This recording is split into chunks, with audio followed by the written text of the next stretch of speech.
할렐루야. 수요 모임에 함께 하신 성도님들을 주님의 이름으로 환영하고 축복합니다. 이 시간 먼저 우리의 신앙을 사도신경으로 함께 고백하겠습니다. 전능하사 천지를 만드신 하나님 아버지를 내가 믿사오며 그 외아들 우리 주 예수 그리스도를 믿사오니 이는 성령으로 잉태하사 동정녀 마리아에게 나시고 본디오 빌라도에게 고난을 받으사 십자가에 못 박혀 죽으시고 장사한 지 사흘 만에 죽은 자 가운데서 다시 살아나시며 하늘에 오르사 전능하신 하나님 우편에 앉아 계시다가 저희로서 산자와 죽은 자를 심판하러 오시리라. 성령을 믿사오며 거룩한 공회와 성도가 서로 교통하는 것과 죄를 사하여 주시는 것과 몸이 다시 사는 것과 영원히 사는 것을 믿사옵나이다. 아멘. 이 시간 우리의 마음 가운데 주님의 사랑으로 채워주실 그 은혜를 소망하며 함께 우리 주께 가까이 찬양했으면 좋겠습니다.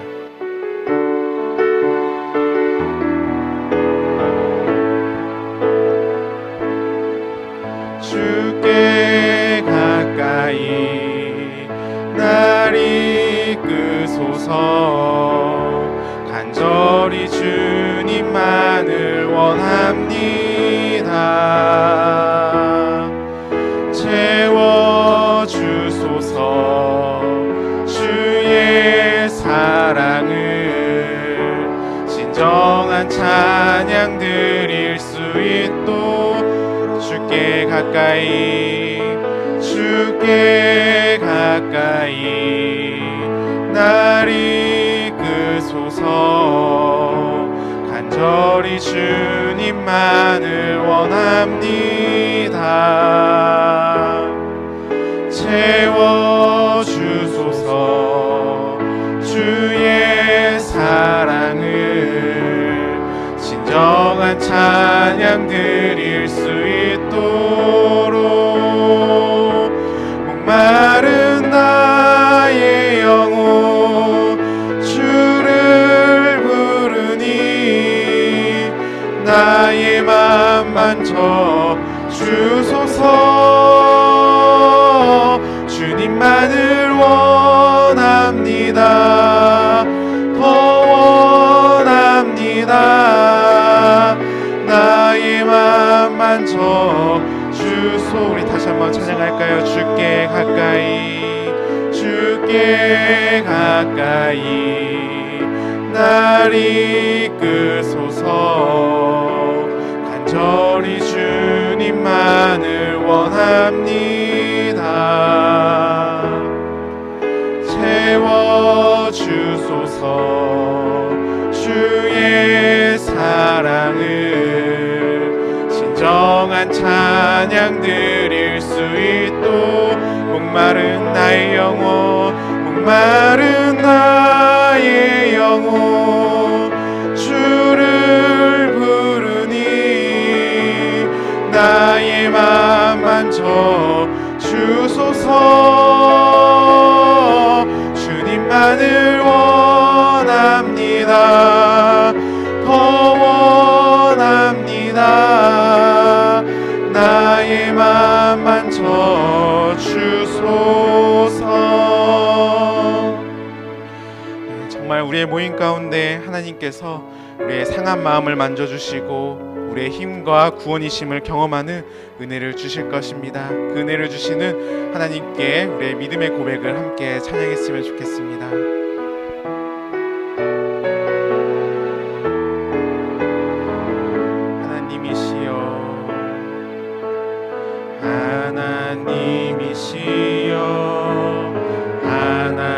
하나님이시여 주는 나의 하나님이시로다.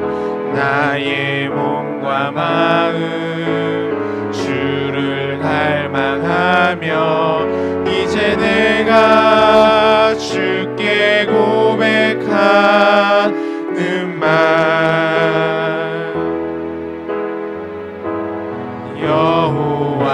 여호와는 나의 힘이요. 여호와는 나의 구원이시니 내가 누구를 두려워하리요.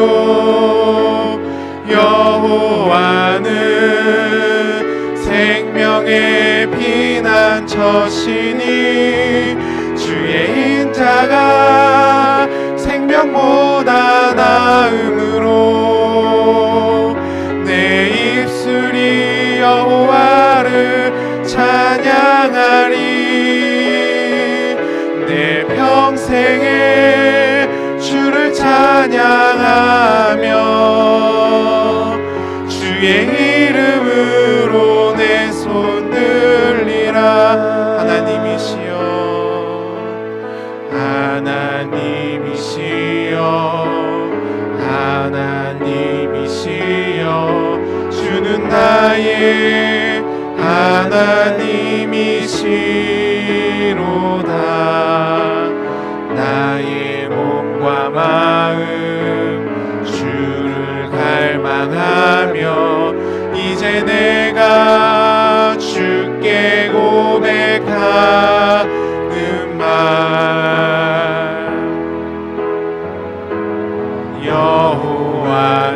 여호와는 나의 힘이요, 여호와는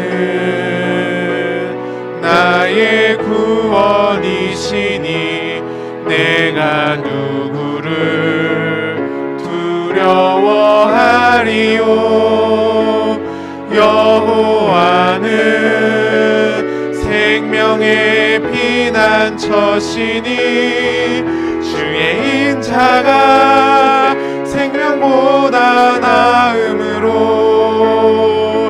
내 입술이 여호와를 찬양하리. 내 평생에 주를 찬양하며 주의 이름으로 내 손을 다 주의 크신 이름 높이며 다 주의 크신 이름 높이며 우리에게 행하신 위대한 일 감사세. 오 주의 신실하신 그 사랑 온 땅과 하늘 위에 계셔 홀로 영원하시. 이 다 주의 크신 이름 높이며 다 주의 크신 이름 높이며 우리에게 행하실 위대한 일 감사세. 오 주의 신실하신 그 사랑 온 땅과 하늘 위에 계셔 홀로 영원하신 이름. 우리 잠시 수요 모임을 위해 기도했으면 좋겠습니다. 하나님, 이 시간 주가 행하신 놀라운 일들이 나를 위한 것임을 기억합니다. 주의 아름답고 비밀한 일들이 우리를 위해서 행하실 구원과 기적임을 고백합니다. 이 시간 우리 가운데 말씀하여 주시고 우리 가운데 놀라운 주의 역사를 경험하는 은혜의 시간이 될 수 있도록 우리 함께 수요 모임을 위해 함께 기도했으면 좋겠습니다. 우리 다 같이 기도하시겠습니다. 하나님 아버지, 감사합니다. 이 시간 우리에게 행하실 주님의 아름답고 놀라운 일을 우리 가슴속에 새기는 주님의 역사를 경험하는 귀한 시간이 될 수 있도록 성령 하나님께서 우리와 함께하여 주시옵소서. 이 시간 주님의 은혜를 바라봅니다. 우리 향하신 주님의 크고 놀라운 신 은혜를 소망하며 나아갑니다. 주님,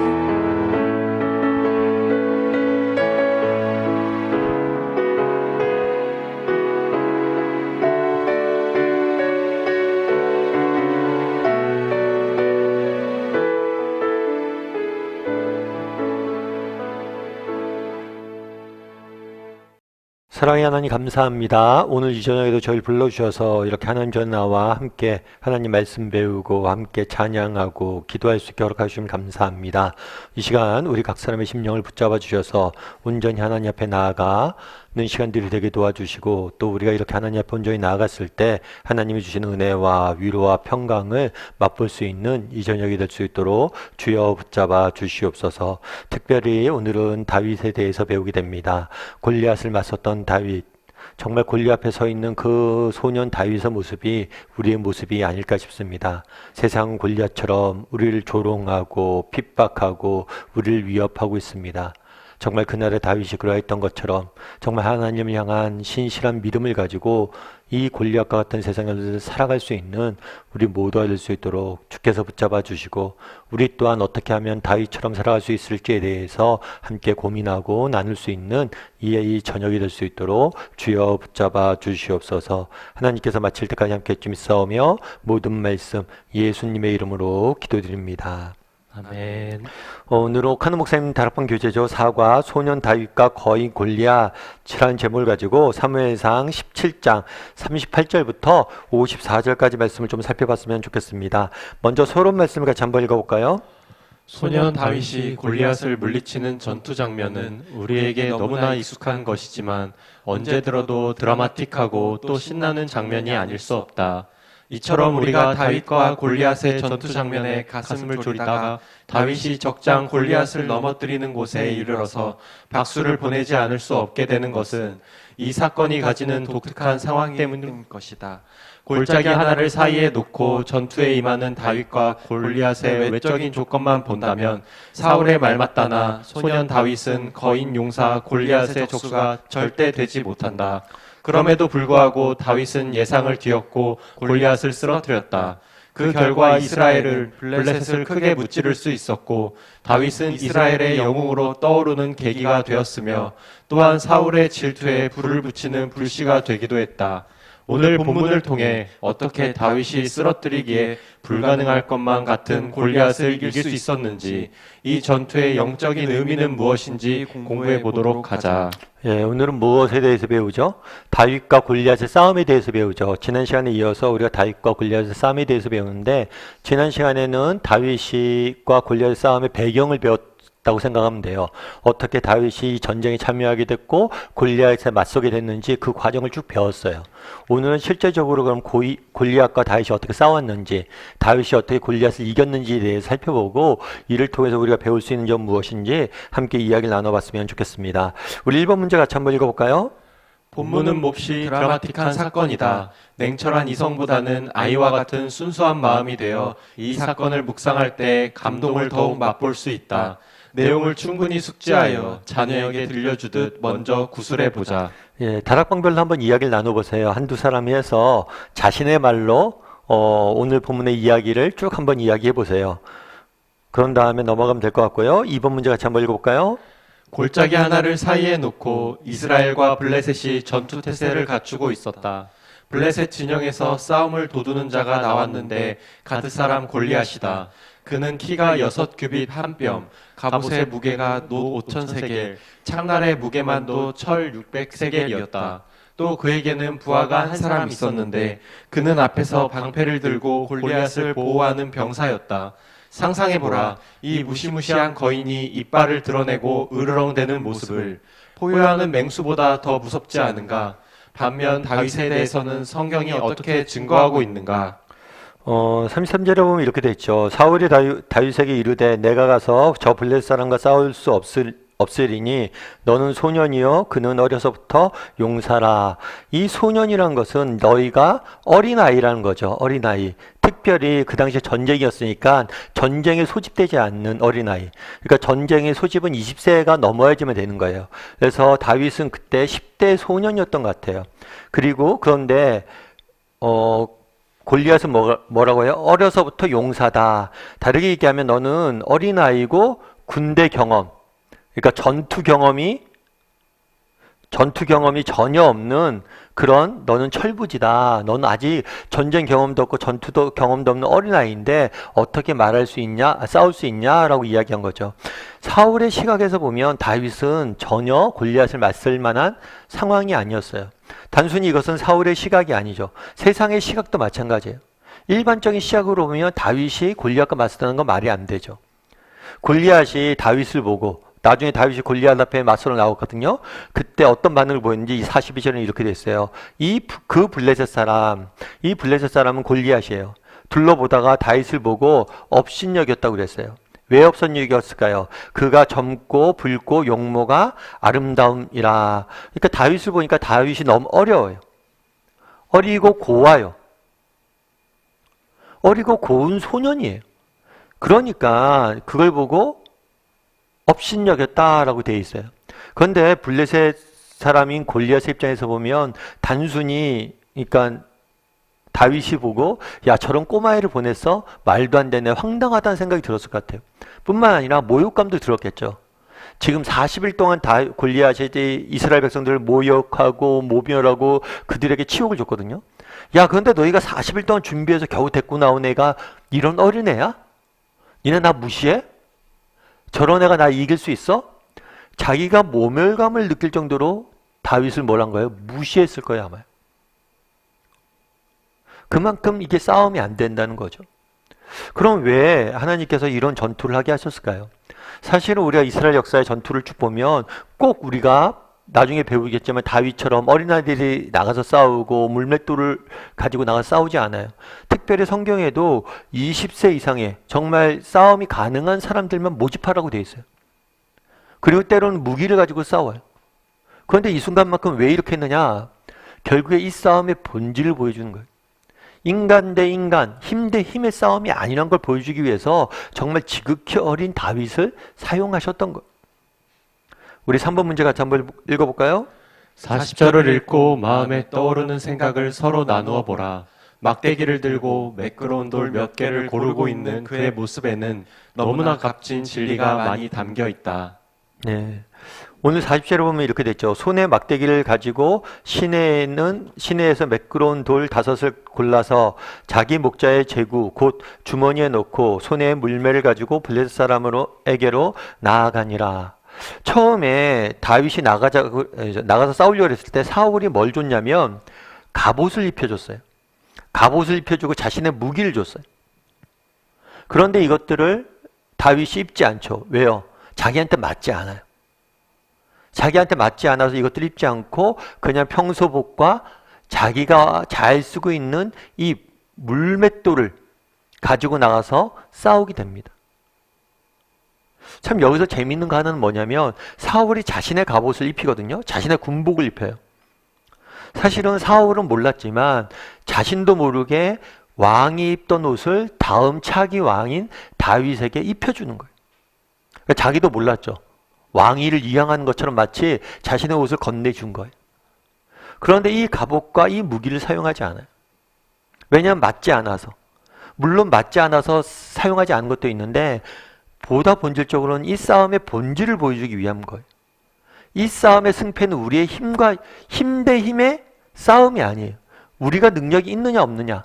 그러니까 내가 얼마나 튼튼한 갑옷을 갖고 있고 우리의 무기가 얼마나 강하냐. 이걸로 승리할 수 있는 게 아니에요. 그렇기 때문에 최대한 다윗을 뭘 한 거예요? 이렇게 인간이 가지고 있는 무기나 힘이나 이런 것들 의지하지 않게 만든 거예요. 오히려 다윗은 뭘 갖고 갔어요? 물매를 가지고 갔어요. 왜냐하면 자기가 목동이었기 때문에 전쟁에서 전쟁 경험이 없잖아요. 창칼을 써본 적이 없어요. 오직 자기가 써본 건 뭐예요? 물매밖에 없어요. 그래서 물매를 들고 나간 거죠. 그리고 실제로 그 당시에 이 물매 같은 경우에는 전쟁 도구로도 많이 사용하기도 했어요. 실제 전쟁터에서. 그래서 이것들을 가지고 나간 거죠. 그래서 그날의 골리앗은 갑옷과 최정의의 무기를 갖고 나왔지만 다윗은 뭐를 가지고 나간 거예요? 정말 자기가 익숙한 것들. 정말 객관적으로 봐서 싸움이 안 되죠. 하나님께서 일부러 이렇게 만든 거예요. 힘 대 힘의 싸움이 아니라 뭐예요? 정말 하나님을 얼마나 의지하고 신뢰하느냐. 그리고 하나님께서 이 싸움의 주권은 하나님에게 있음을 보여주기 위해서 일부러 이렇게 한 거죠. 우리 4번 문제 같이 한번 읽어볼까요? 다윗이 골리앗을 맞아주고 받은 말을 들으면 그의 위대한 신앙 고백이 적어도 4가지 이상 들어있는 것을 볼 수 있다. 한 가지씩 들어 설명하라. 네. 오늘 본문에 보면 이렇게 돼 있어요. 처음에 싸우기 전에 이제 골리앗 앞에 다윗이 나갔잖아요. 그러니까 이제 다윗과 골리앗이 대화를 하게 됩니다. 먼저 다윗이 시작하죠. 다윗이 블레셋 사람에 이르되 너는 칼과 창과 단창으로 내게 나오거니와 나는 만군의 여호와의 이름 곧 내가 모욕하는 이스라엘 군대의 이름으로 내게 나아가노라. 너는 뭘로 나온다고요? 칼과 창과 단창, 인간의 무기를 가지고 최신의 무기를 가지고 나와요. 근데 나는 무엇을 가지고 나간다고요? 여호와의 이름을 가지고 나간다. 다르게 말하면 다윗은 이 싸움의 본질이 힘과 힘의 싸움이 아닌 걸 알았어요. 그리고 하나님을 신뢰하기로 했어요. 하나님이 나를 도우신다면 뭘 하겠다는 걸 우리는 승리할 것이다. 그러니까 전쟁의 승패는 무엇에 달려있냐면 우리가 하나님을 의지하는지 안 하는지에 달려있어요. 왜냐하면 우리 하나님이 더 크신 분이시기 때문에, 우리 하나님이 승리를 주실 것이기 때문에. 그런 다음에 46절은 뭐라고 했어요? 오늘 여호와께서 너를 내 손에 넘기시리라. 확신을 가지고 있어요. 승리에 대한 확신을 가지고 있는 모습들을 보게 됩니다. 하나님을 신뢰하며 싸움으로 나갔죠. 뿐만 아니라 승리에 대한 확신을 가지고 이것들을 선포하는 모습들을 보게 돼요. 네가 나한테 질 것이다. 내가 너를 쳐서 내 목을 메고 블레셋 군대의 시체를 오늘 공중의 새와 땅의 들짐승에 주어 온 땅으로 이스라엘의 하나님이 계신 줄을 알게 하겠고, 그리고 첫 번째로 뭘 했냐면 하나님을 내가 신뢰하고 여호와의 이름을 신뢰함으로 나갔어요. 뿐만 아니라 분명한 승리의 확신을 갖고 있었어요. 그리고 이 싸움의 목적, 이 싸움이 하나님께서 승리를 주시는 목적에 대해서 서술합니다. 그건 뭐예요? 하나님이 살아계신 줄을 알게 하는 것. 하나님의 이름과 정말 하나님의 명예를 세상에 선포하는 것.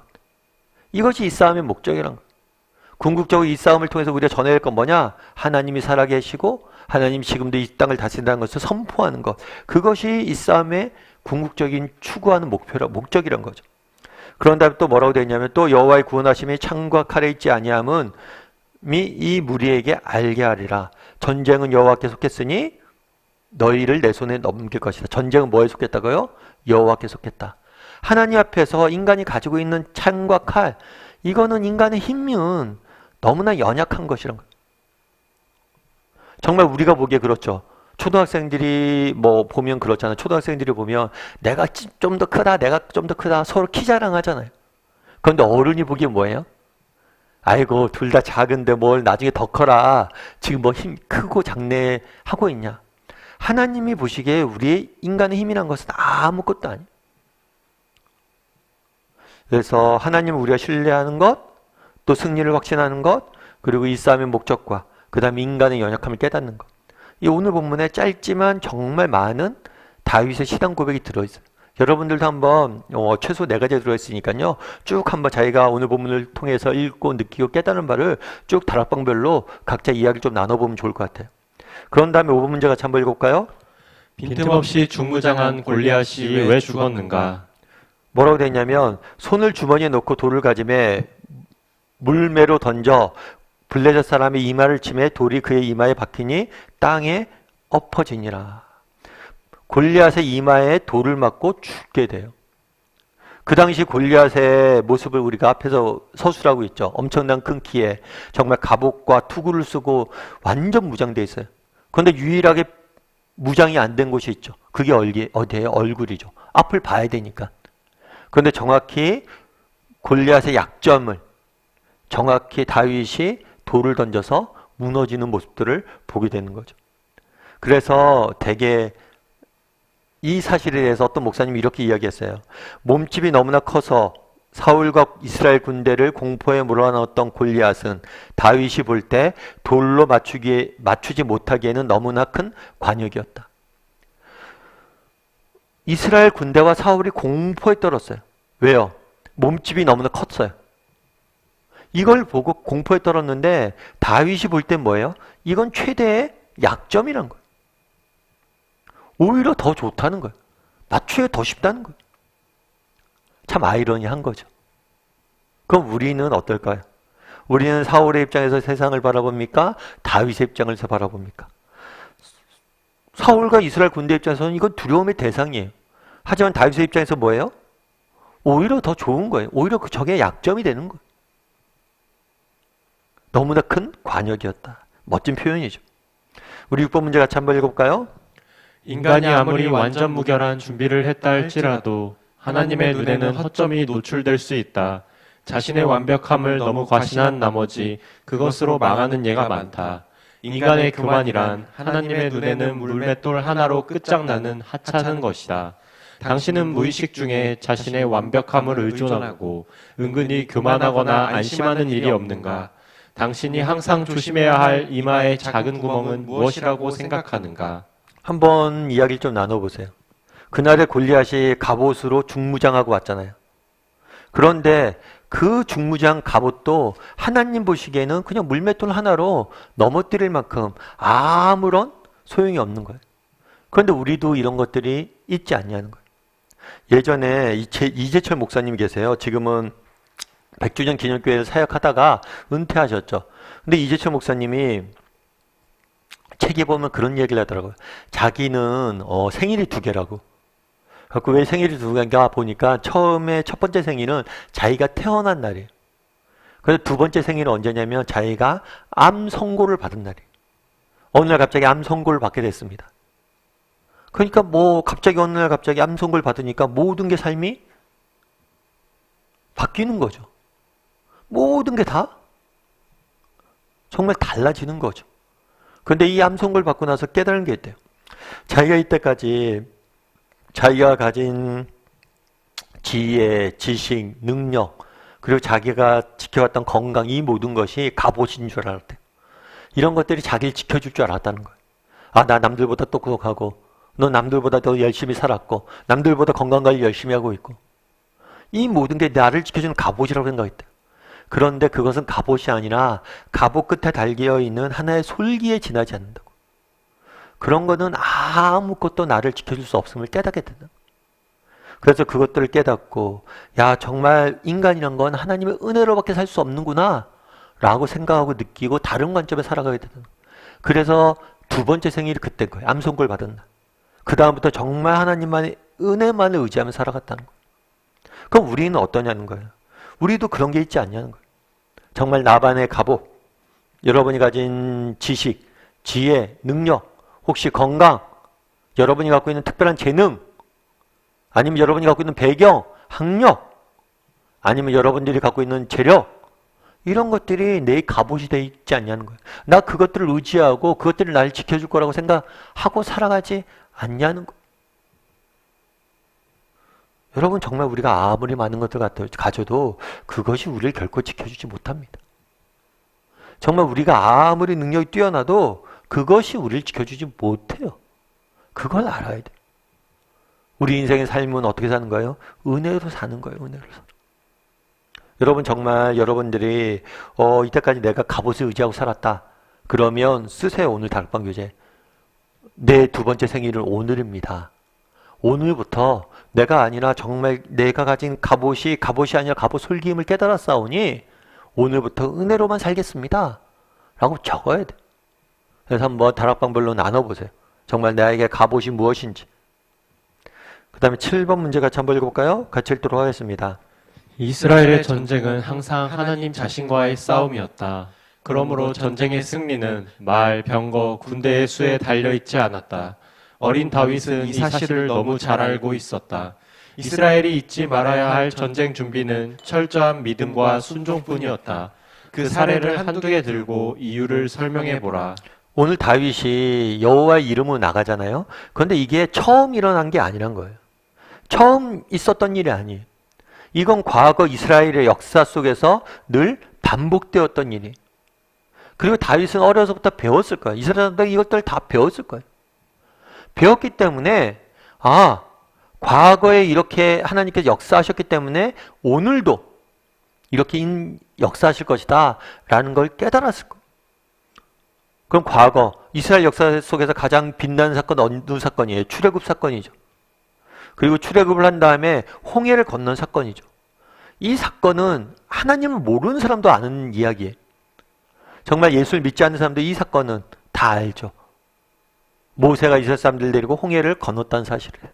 홍해를 건널 때 어떻게 건넜습니까? 인간의 힘으로, 인간의 능력으로 그걸 건넜어요? 아니요. 이 홍해를 걷는 건 뭐냐면 하나님의 은혜로. 두려움에 떨고 있었죠. 홍해 앞에서. 뒤에선 애굽의 군대들이 쳐들어오니까 두려워하지 말라. 가만히 서라. 여호와께서 오늘 너희를 위해서 행하시는, 일하시는, 싸우시는 하나님을 보라는 거예요. 그리고 하나님의 은혜로, 정말 하나님의 싸우심으로 구원을 얻은 거죠. 우리도 마찬가지예요. 이 홍해 사건은 오늘날 우리가 예수님 믿잖아요. 우리가 받은 구원의 은혜를 보여주는 하나의 모형이에요. 우리도 정말 하나님의 은혜로, 하나님, 우리 정말 아무 자격이 없는데 예수 그리스도가 십자가에 못 박혀 죽으심으로 우리가 구원을 받았잖아요. 우리의 힘으로 된 건가요? 아니죠. 두려워하지 말라. 가만히 서라. 구원을 보라. 왜냐하면 하나님께서 우리를 위해서 일하실 것이니까. 신명기에서는 또 뭐라고 그래요? 모세가 이스라엘 백성들 다시 모아놓고 이렇게 이야기하죠. 내가 나가서 적군과 싸우려고 할 때 말과 병과 마병이 너보다 많음을 볼지라도 그들을 두려워하지 말라. 뭐라고 하냐면 너희가 적군을 앞으로 가나안 땅에 가서 많은 전쟁을 하게 될 것이다. 그런데 너희가 두려워하지 말라는 거예요. 특별히 언제요? 그들의 말과 병과 백성이 너보다 많음을 보고 그들의 힘이 센 것을 보고 두려워하지 말라는 거예요. 왜요? 애굽에서 너희를 인도하신 내 하나님께서 너와 함께 하실 것이다. 동일하게 말하고 있는 거예요. 훗날 역대하 유대 왕에도 여호사밧 왕이 다스릴 때도 똑같았어요. 모압과 암몬이 쳐들어왔을 때 야이시엘이라는 선지자가 와서 이야기하죠. 두려워하지 말고 놀라지 말라. 이 전쟁은 뭐예요? 너희에게 속한 것이 아니라 하나님께 속했다. 지난 시간에 이야기했던 것처럼 우리의 문제는 우리만의 문제가 아니에요. 우리의 문제는 뭐예요? 하나님의 문제는. 우리도 자녀 키워보잖아요. 자녀의 문제가 자녀만의 문제가 아니고 그 부모의 문제임을 자녀를 키우면서 우리가 깨닫게 되잖아요. 하나님도 마찬가지로. 그래서 하나님께서 지금도 우리를 위해서 뭐예요? 싸우고 계실 것이다. 8번 문제 같이 한번 읽어볼까요? 지금도 하나님은 자기를 의지하는 자들을 위해 싸우시는가? 여러분들 어떠세요? 지금도 하나님은 자기를 위해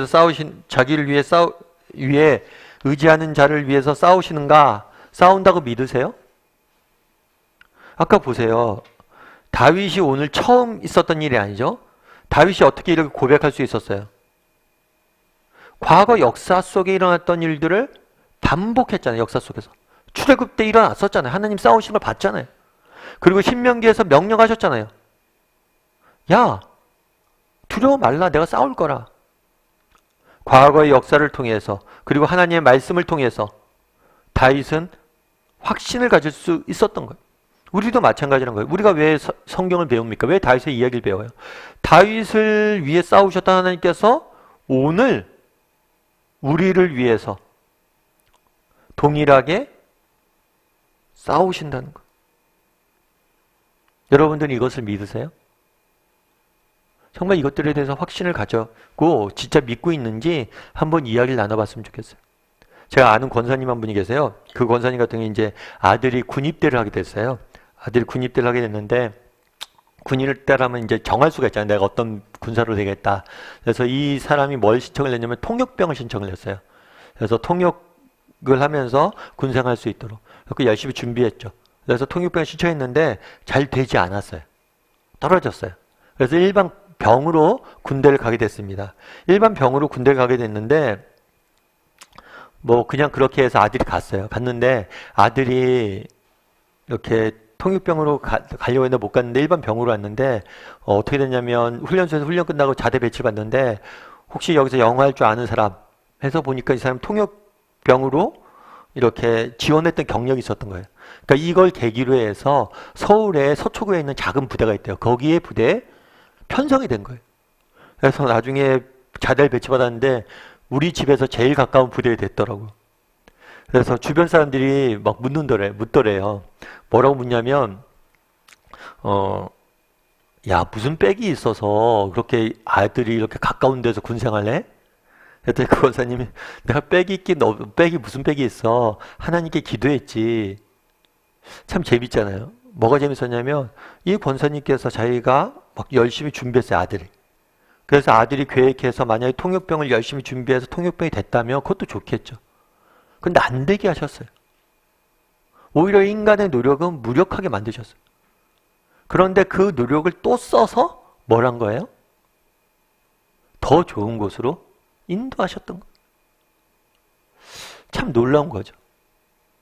여러분, 우리가 사는 게 우리의 힘만으로 되지 않아요. 정말 때로는 그런데 하나님께서 우리의 힘이 무력하게 만든 다음에 그 연약함을 통해서 일하시는 거예요. 오늘 다윗 보세요.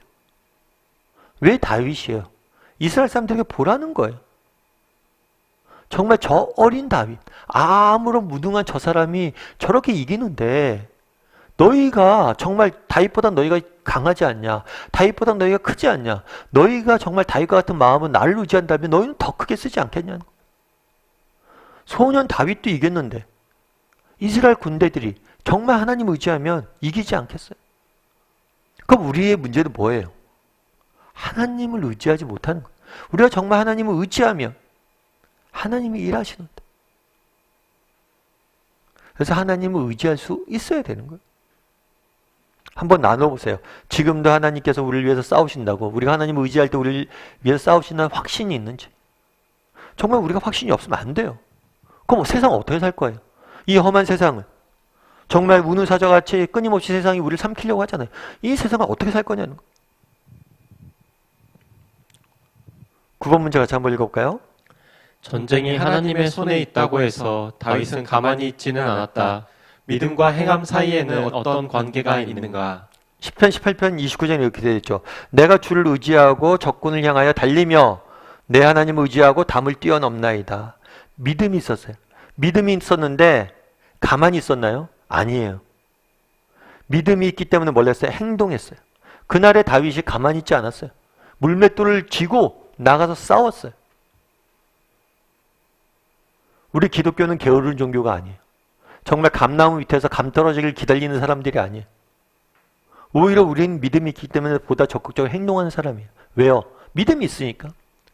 제가 종종 말씀드리지만 예를 들어서 그런 거죠. 가을에 비가 올 것이다 라고 생각하는 사람들은 하늘에서 올해는 때를 따라서 비가 계속해서 내릴 것이다 라고 확신하는 사람은 뭐예요? 열심히 일해요. 그런데 비가 오지 않을 거야? 가뭄이 될 거야? 우리가 농사 져봐도 소용이 없어? 라고 생각하는 사람은 농사 안 짓겠죠. 정말 하나님이 나를 도우실 것이라 라는 확신이 있는 사람은 일할 수밖에 없어요. 정말 이런 확신이 있는데 게으른 사람은 이상한 사람이에요. 아니, 내가 이번 중간고사 때 사람들이 그러잖아요. 우리 아이들도 보니까 그러더라고요.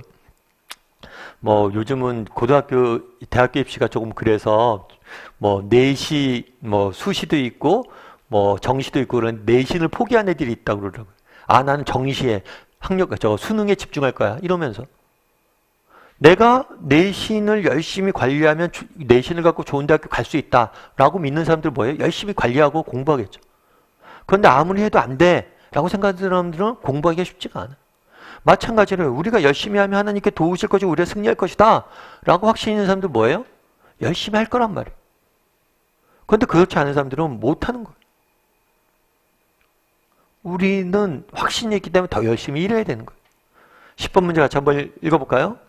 당신은 골리앗과 같은 장애물이나 적을 만난 적은 없었는가? 그때 어떻게 대처했는가? 지금 당신에게 위기가 엄습했다면 어떻게 극복해야 한다고 생각하는가? 네, 한번 돌아보세요. 여러분들도 여러 가지 장애물이나 적을 만난 적 있죠. 인생의 고난과 역경, 어려움들을 만난 적이 있어요. 이것들을 어떻게 극복하고 이겨냈는지, 그리고 정말 어떻게 하나님 지금은 그런 어려움이 왔을 때 어떻게 대처하고 있는지 이 부분에 대해서 조금 이야기를 나눠봤으면 좋겠어요. 제가 예전에도 한번 말씀드린 적이 있는 것 같은데 저는 사실은 참 이렇게 인생에 정말 하나님이 주신 소중한 경험들이 좀 몇 가지 있었던 것 같아요.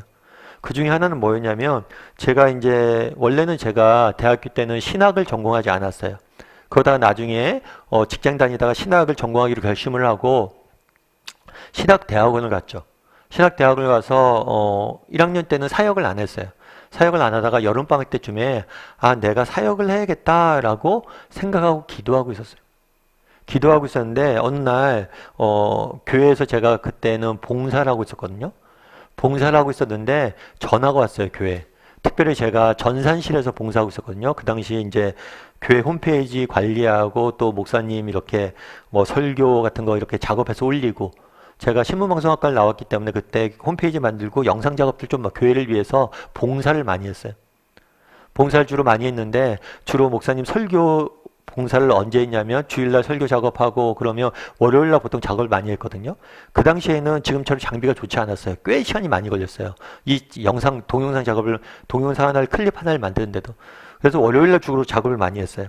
월요일날 전산실 작업하고 있는데 전화가 온 거예요. 어떤 전화가 왔냐면, 거기가 이제 강남교회냐, 거기 송태훈 목사님 이 설교 CD를 파냐. 아, 내가 설교 CD를 판다.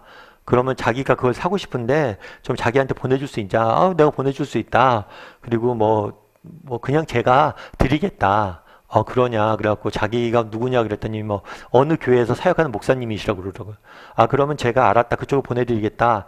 주소를 그쪽에서 불러주겠다고 그러더라고요. 아, 불러주지 말고 제가 홈페이지 들어가서 확인해 보겠다고, 주소는 별도로. 그래서 보내드리겠다. 그래서 전화를 끊고 홈페이지 들어가서 주소를 확인했어요. 근데 그 홈페이지가 뭐였냐면, 그 주소를 확인했어요. 그랬더니 홈페이지에 딱 들어갔더니만 구인 광고가 있는 거예요. 목회자를 모집한대요. 목회자를 모집하는데 그냥 일반적인 목회자가 아니라 이게 전산, 이렇게 컴퓨터를 달하고 홈페이지를 관리할 수 있는 목회자를 모집한다는 거예요. 그런데 딱 저기에요. 제 조건이에요. 딱 저한테 맞는 거예요. 딱 스펙이 맞는 거죠. 저도 목회하고 이런 것들을 잘하니까. 그런데 이제 조건이 또 하나 있더라고요. 그건 신대원 졸업생만 된대요. 아, 이거 내가 신대원 지금 1학년인데 이거 안 되겠네. 그랬더니 그런 얘기를 이제 그 당시 전 여친이죠. 그 당시 여친이었고 지금은 제 아내인 에게 얘기를 했어요. 이렇게 됐더라. 그랬더니 우리 아내가, 아, 이거 믿져야 본전인데 한번 넣어보라고. 그래서 넣었어요, 실제로. 그래서 제가 훈련원에 이제 가게 된 거죠. 그때 그 홈페이지가 뭐였냐면 사랑의 교회 국제제자훈련 홈페이지였어요. 근데 참 제가 그때 느꼈던 게 있어요. 뭐냐면 하나님, 제가 그런 걸 기도했잖아요. 그냥 내가 사역하고 싶습니다. 그러면 일반적으로 공고 내린 사이트가 있거든요. 그 사이트에서 봐서 이렇게 신청할 수도 있었어요. 그런데 그렇게 하지 않았어요. 어떻게 하냐면 월요일 날 전화를 내가 받게 했어요. 근데 이 월요일 날 전화 받은 것도 왜 내가 받았냐면, 월요일 날은 교회가 다 쉬거든요. 다 쉬니까 교회 대표번호 전화가 오는데 아무도 안 받는 거예요. 그러니까 그 목사님이 돌려 전산실로 온 거예요. 그래갖고 제가 전화를 받은 거거든요. 그 목사님 화요일 날 전화했어도 제가 안 받았어요. 그런데 월요일 날 전화했기 때문에 제가 받았던 거예요. 그러면서 그런 생각들을 주셨던 것 같아요. 제가 교회에서 봉사하고 있었죠. 봉사도 처음엔 기쁘게 하지만 정말 나중에는 그런 생각도 들 수 있잖아요. 저도 그랬었고, 월요일 날 다 쉬는데 아유, 나 혼자 와서 이거 뭐 하는 일인가. 아무도 모르죠, 교회 와서 봉사하는지. 그런데 하나님 말씀해 주신 거예요. 내가 안다는 거예요. 내가 보았다는 거예요. 네가 어떻게 살았고 얼마나 열심히 했는지 내가 알고 내가 보았다는 거예요. 그리고 그때 제가 봉사할 때는 이 봉사 별거 아닌 것처럼 느껴졌는데 그 봉사의 현장을 통해서 저의 인생을 인도하셨거든요. 그래서 저는 굉장히 중요한 교훈을 그때 얻었어요. 뭐냐면 네가 앞으로 나가서 사역을 할 텐데 늘 이런 마음을 하라고. 하나님이 보고 계신다. 사람들은 알아줄지 모를지 몰라도 하나님은 보고 계신다. 그래서 제가 사랑의 교회 그때 국제전에 들어가게 됐는데요. 정말 사실은 제가 남들보다 신학을 전공했던 것도 아니고 남들보다 똑똑하고 재주가 많았던 것도 아니에요. 그런데 정말 하나님께서 기가 막힌 방식으로 그곳에 봉사하게 하셨거든요. 아니, 사역지를 정하게 하셨거든요. 우연도 이런 우연이 없어요. 그날 전화했던 목사님도 그냥 전화했던 게 아니라 그 목사님 같이 사역했던 분이 동작구 지역에 제가 있던 교회 근처, 강남교회 근처에 딴 교회로 담임 목사님으로 부임하게 됐어요. 부임하기 전에 홍태우 목사님한테 인사차 온 거예요. 근데 홍태우 목사님이 인사차 온 그분한테 선물로 자기 설교 CD를 준 거예요. 그 설교 CD를 보고 이분이 자기도 갖고 싶다 해서 전화를 해서 된 거거든요. 전화를 했는데 그날이 마침 월요일이었고 교회 내 아무도 사람이 없었기 때문에 제가 받았어요. 또 자격이 제가 없었는데 또 그냥 자격이 없음에도 불구하고 지원했다가 된 거거든요. 이게 우연이 되는 게 아니에요. 이런 우연이 일어날 수 있습니까? 정말 저는 그래서 정말 우리 하나님께서 우리 인생을 정말 보이지 않는 곳에서 인도하고 계심을 저는 믿어요. 보이진 않지만 우리를 위해서 일하고 있습니다. 나중에 우리가 알게 될 거예요. 나중에 천국에 가면 아하, 정말 천국에 가서 제일 우리가 처음에 우리 입에서 나오는 소리가 아하라는 이야기. 아, 이렇게 하나님께서 일하셨구나. 이런 계획이 있었고 이렇게 하나님께서 내 뒤에서 일하셨구나. 우리 발견하게 될 거예요. 여러분 정말 믿냐는 거예요. 그리고 한번 돌아보세요. 여러분들도. 여러분 정말 인생의 역경과 어려움 가운데 하나님께서 우리 인생을 어떻게 인도해 오셨는지, 그리고 그걸 통해서 내가 무엇을 깨달았는지. 그런데 안타까운 건 뭐예요? 이것도 우리가 깨달았음에도 불구하고 동일하게 뭐예요?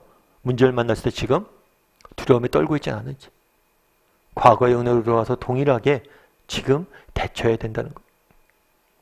우리 11번 문제 같이 한번 읽어볼까요? 다윗과 골리앗의 싸움은 우리에게 영적 싸움이 어떤 것인지를 상기시켜준다. 우리가 예수님께 속하고 세상에 속하지 아니하였기 때문에 마귀는 쉴 사이 없이 골리앗처럼 도전한다. 마귀와의 싸움은 이미 예수께서 다 이겨놓은 싸움이긴 하지만 그렇다고 방심할 수는 없다. 왜냐하면 주님께서 다시 오셔서 유황불 못에 사단의 세력을 가두기까지는 울부짖는 사자처럼 두루 삼킬 자를 찾아다닐 것이기 때문이다. 또한 우리 역시 죄의 영향력 아래 있기 때문이다. 주님을 맞이할 때까지 우리의 신앙생활은 어떠해야 하는지 베드로전서 5장 8절에서 9절을 가지고 정리하도록 하자. 예, 베드로전서 5장 8절부터 9절을 이렇게 됐죠. 근신하라 깨어라 너희 대적 마귀가 오는 사자같이 두루 삼키며 두루 다니며 삼킬 자를 찾나니 너희는 믿음을 굳건하게 하고 그를 대적하라. 이는 세상에 있는 너희 형제들 동일한 고난을 당하는 줄 알미라. 근신하고 깨어라. 먼저 우리 근신하고 깨어야 돼. 근신하고 깨어야 되는 건 뭐냐면 인지하고 있어야 돼. 경계심을 가져야 돼. 세상이 우리를 언제든지 가만히 두지 않을 겁니다. 끊임없이 넘어뜨리려고 도전해 올 거예요. 그날의 골리앗이 그랬던 것처럼 도전해 올 거예요. 이게 이상한 일이 아니에요. 이건 자연스러운 일이에요. 왜요? 우리가 세상 속에 살잖아요. 악한 세상 속에 살잖아요. 너희를 미워하는 것이 아니라 나를 미워하는 것이다. 예수님이 말씀하셨잖아요. 예수님을 미워하기 때문에 예수님을 믿는 우리를 미워하게 돼요. 우리의 소속 문제 때문에 그래요.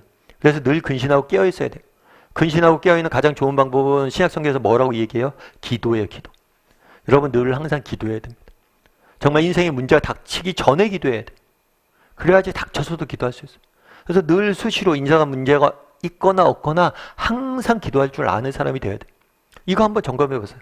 내가 수시로 항상 기도할 줄 아는 사람인가? 그 다음에 너희가 믿음을 굳건하게 하여 대적하라. 믿음을 굳건하게 해서 대적하라는 거예요. 물론 우리가 보기엔 내가 가진 재능, 능력 이런 것들이 없을 수 있어요.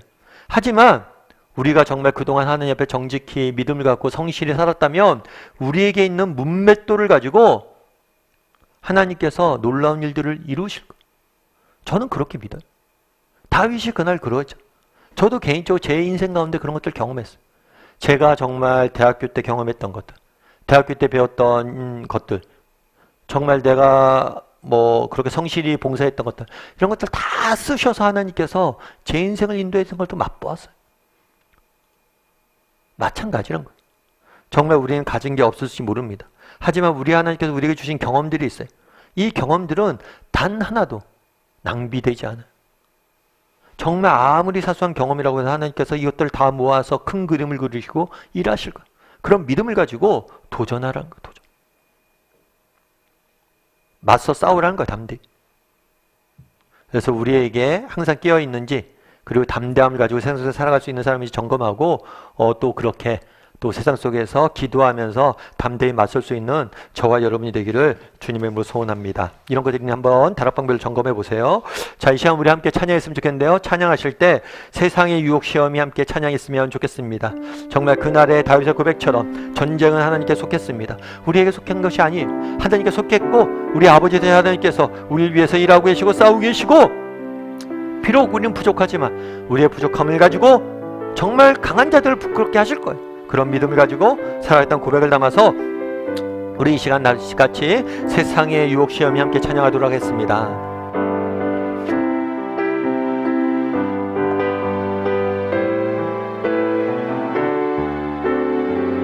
세상의 유혹 시험이 세상의 유혹 시험이 내게 몰려올 때에 나의 힘으론 그것들 모두 이길 수 없네. 거대한 폭풍 가운데 위축된 나의 영혼 어찌할 바를 몰라 헤매이고 있을 때 그의 찬양 주를 찬양 손을 들고 찬양 전쟁은 나에게 속한 것 아니니 주를 찬양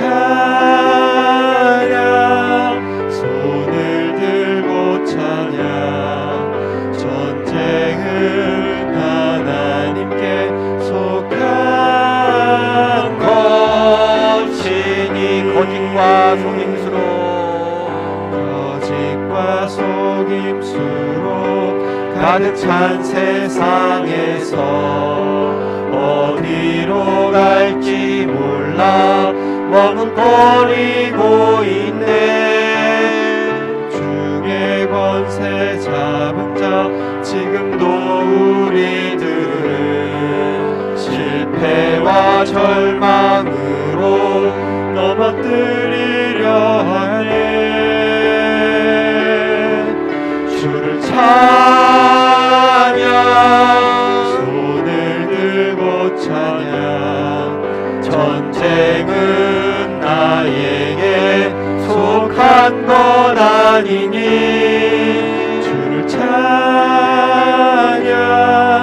손을 들고 찬양 전쟁은 하나님께 속한 것이니 주위를 둘러보며 주위를 둘러보며 아무도 없는 듯 믿음의 눈을 들면 보이는 분 계시네.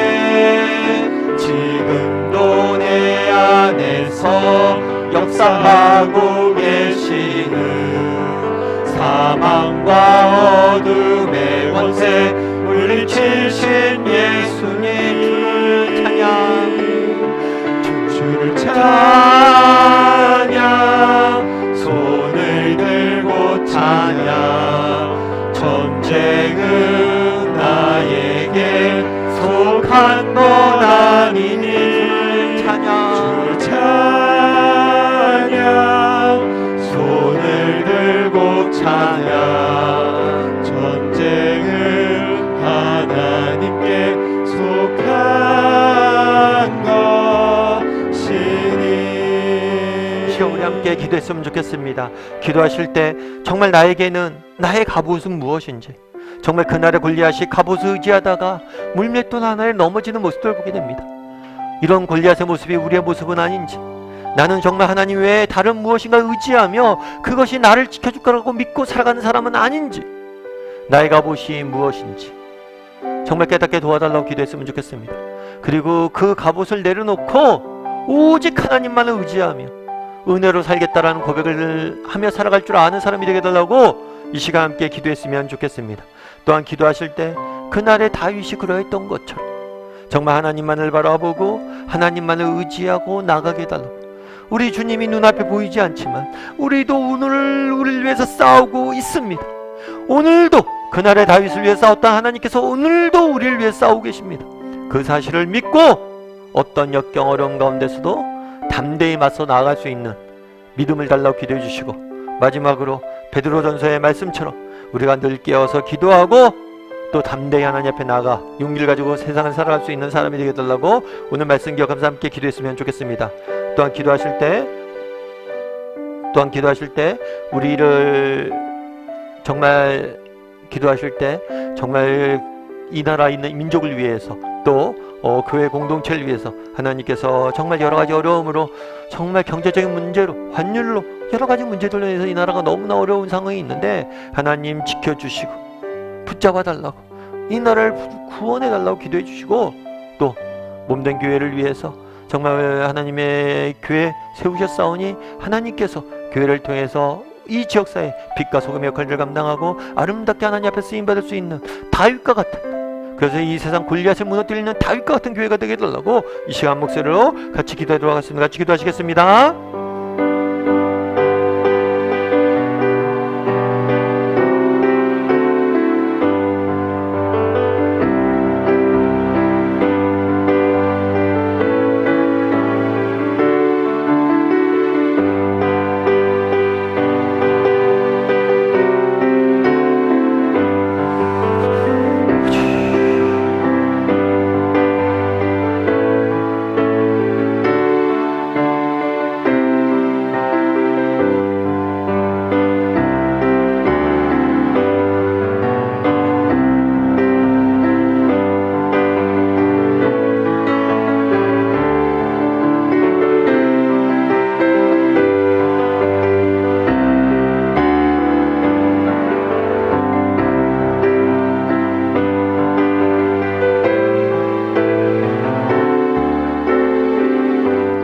사랑의 하나님, 정말 우리도 그날의 골리앗처럼 정말 이 보잘것없는 갑옷을 의지하며 살아가는 사람은 아닌지 돌아보게 도와주시고, 이제 갑옷을 내려놓고 오직 하나님만을 의지하며 살아갈 수 있는 사람들이 될 수 있도록 주여 붙잡아 주시옵소서.